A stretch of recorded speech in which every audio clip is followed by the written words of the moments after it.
O professor engenheiro Luís Prola,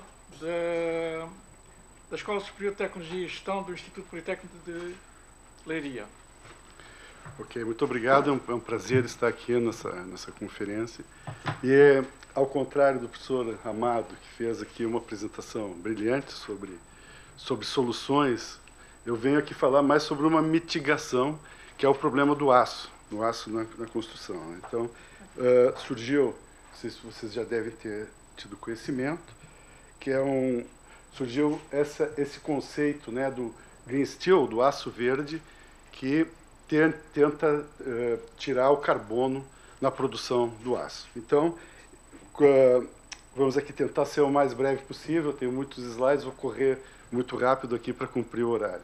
O contexto, todos sabemos qual é que é a importância do aço na construção civil, né? Tem um papel muito grande na economia global, né, na construção. E, entretanto, sempre teve esse problema, né, que é as emissões significativas do dióxido de carbono. Então, e muito mais. Esse é um dos maiores. O setor do aço, o aço não envolve só construção, envolve automóveis, indústria mecânica, tudo. É o que mais emite CO2, é a indústria que mais emite CO2. Então, o que eu venho aqui apresentar é um assunto relativamente novo, venho fazer só um estudo assim exploratório. Isso foi resultado da dissertação de mestrado de uma estudante lá do Politécnico de Leiria. Para nós termos uma ideia da importância econômica no chamado aí norte global, se existe esse termo, né, contrapondo ao sul global, a própria União Europeia nasce de uma associação de carvão e do aço, que faziam parte esses 6 países lá em 1952. Foi o embrião da União Europeia, né? Nasceu sobre uma união para questões econômicas.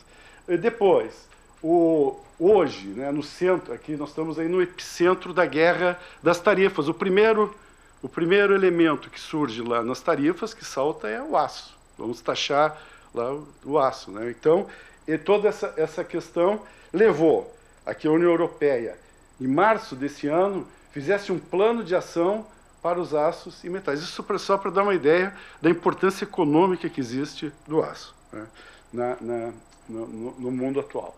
O que acontece, né? O aço tem essas emissões dos gases de efeito estufa, né? E a descarbonização passou a ter uma meta prioritária, né? Então, a União Europeia tem agora metas ambiciosas para isso, porque é muito importante a indústria do automóvel, principalmente muito mais pela indústria do automóvel, mas que depois repassa para a indústria da construção também. Então, o Acordo de Paris e o Pacto Ecológico Europeu tratam muito sobre esse assunto, né? O que acontece na produção do aço? Aqui tem um esquema, vou passar rapidamente. Existe lá o coque, que é uma mistura do carvão carbonizado, que faz a redução para transformar no ferro gusa, no minério de ferro, que produz o aço, né? E nessa produção desse coque é que libera o tal do gás carbônico. Além do gás carbônico que é gasto no aquecimento. Isso se faz a temperaturas aí por volta de 1000 graus centígrados, ou seja, que também se produz gás carbônico. Então, as emissões tanto do monóxido como do dióxido de carbono na produção as emissões diretas do CO2, que vocês veem aqui nesse esquema, variam de 16% a 23%, enquanto os do óxido de carbono de 25% a 27%. Aqui mostra ainda uns dados que já são um pouco desatualizados, mas é o que havia. Os dos países membros, quem produz mais aço ainda é a Alemanha, né? Itália, França, Portugal quase não produz muito pouco, né? E o azul é os fornos elétricos e os fornos a gás são os que estão nessa outra cor, essa cor de tijolo aqui. Ainda vê que ainda muitos países já transformaram, já se eletrificaram e outros não. Então, essas são o Acordo de Paris e o Pacto Ecológico definiram esses compromissos com a sustentabilidade enfim, o foco na neutralidade do carbono, e na promoção e inovação tecnológica aparecia aí, então, incentivar a transição de tecnologias limpas, como energia renovável, mobilidade elétrica e indústrias sustentáveis, que, por exemplo, poderia se inserir aqui o aço verde. Mas o que é? O que vem a ser o aço verde? O aço verde quais são as duas palavras-chave aqui? É produzir com hidrogênio verde e eletricidade renovável. E os benefícios, então, seria a redução expressiva, ou quase eliminação do CO2 na produção e o altíssimo grau de reciclagem que se consegue reciclando os materiais existentes. Então, aqui nós temos a produção, a redução pode ser feita... Opa, vou ver aqui uma falha. Onde é que é o...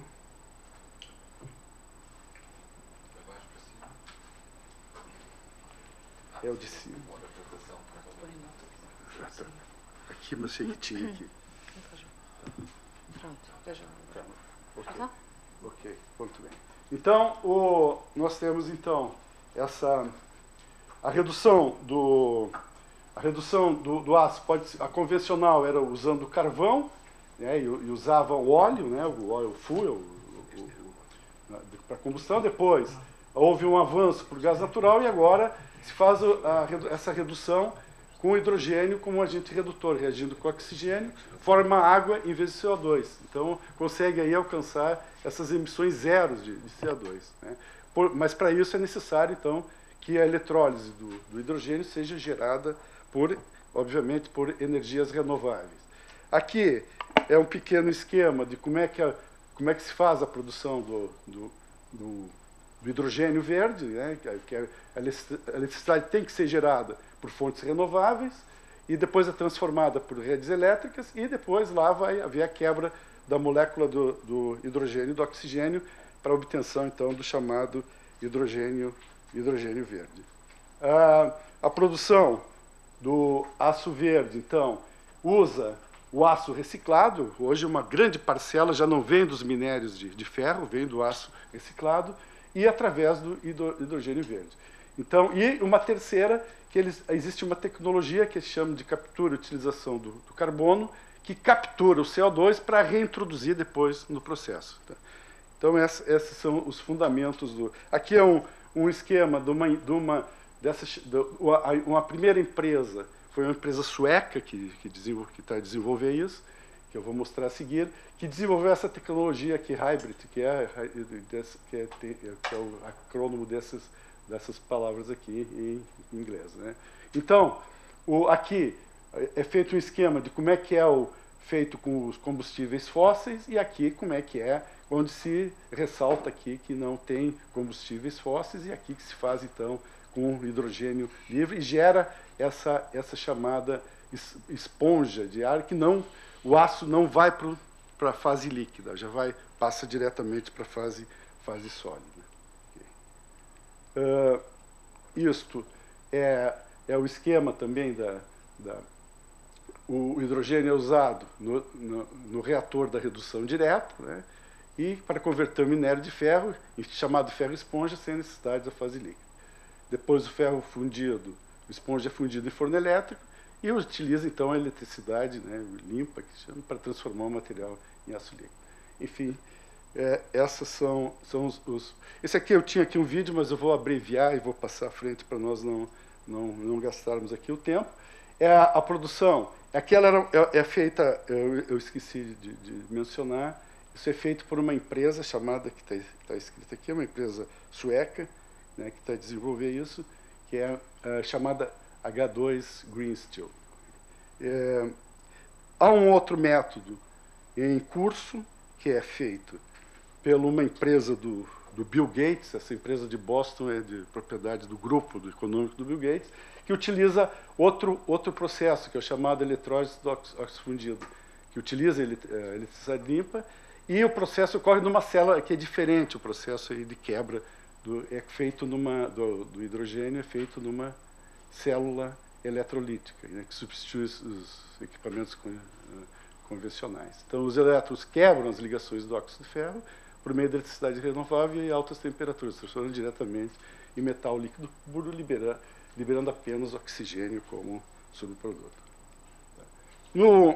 Aqui, na construção civil, no setor do aço, a construção civil consome 51%, é significativo da produção de aço mundial, e vem aqui, né, o aço é uma coisa que eu não falei também foi que esse aço, a produção do aço óleo não diminui a qualidade, ou seja, a resistência. Quanto? 5 minutos. É muito. Tá bem. Então, esse processo construtivo, esse é o processo de fabrico, não reduz a qualidade, mantém a qualidade que o aço comparando com os elementos tradicionais, betão, madeira, é o elemento mais resistente que permite, por exemplo, fazer grandes vãos. É impossível construir grandes vãos, né, já se consegue com betão, mas comparativamente com aço, e o betão precisa do aço para vencer esses vãos. Um exemplo que já se usa lá no Brasil, a ArcelorMittal do Brasil produziu um aço onde foi construído esse edifício aqui. Quais são os desafios e as oportunidades, né? Os desafios, principalmente, é o custo de produção, que é maior, por enquanto, né? A falta de regulamentação específica e a necessidade de investimentos em infraestruturas. Por outro lado, obviamente que o uso vai diminuir, vai ter um acréscimo na sustentabilidade muito elevado, né, na construção civil. Então, aqui, em termos de conclusão, poderia dizer que é uma alternativa promissora, obviamente, em termos de sustentabilidade. Então, o grande desafio são os custos e a integração na cadeia produtiva, né? Essa frase final aqui, a descarbonização do setor siderúrgico e os esforços integrados entre governos, indústria, instituições de investigação, mas os benefícios são claros, né? Uma construção civil mais sustentável e um futuro melhor, né? Aqui é a bibliografia, essa foi a dissertação que a estudante, a Bruna Silva, desenvolveu lá em Leiria. E, para finalizar, dia 21, recebi esse convite, já começam a surgir eventos para debater a questão de divulgar o aço verde, que foi feito no Brasil, onde estavam lá vários representantes de empresas de grande porte, como a Vale do Rio Doce, a ArcelorMittal, etc. Ou seja, já começa a ser falado esse assunto, embora a aluna encontrou grandes dificuldades na bibliografia para desenvolver esse trabalho, que na construção civil não existe praticamente nada ainda que se fale sobre isso. Acho que aqui eu consegui acabar até antes do tempo. Ganhei um bônus para outra, para detalhes. Tem mais uma. Tem mais uma.